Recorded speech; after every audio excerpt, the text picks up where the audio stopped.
एक स्कूल डुੱਬ चुका है ते इसे स्कूल दे विच 400 तो वध विद्यार्थी इस वेले फसे हुए ने। 400 जिंदगियां इस करके इस स्कूल दे विच फिलहाल फसियां हुई ने, जिन्हां दा रेस्क्यू लगातार किया जा रहा है। बच्चों तो अलावा स्कूल का जो स्टाफ मैंबर है वह भी इस स्कूल दे विच फिलहाल फसिया हुआ है। तस्वीरां दे विच देखो चारे चुफेरे स्कूल दे पानी ही पानी नजर आ रहा है।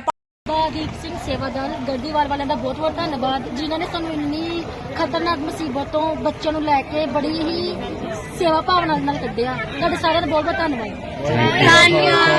वाहिगुरु जी का खालसा वाहिगुरु जी की फतेह।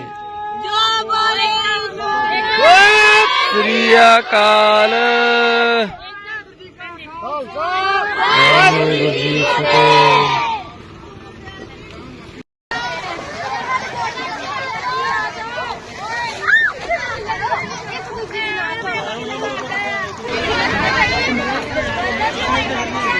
मैं जाना आगे।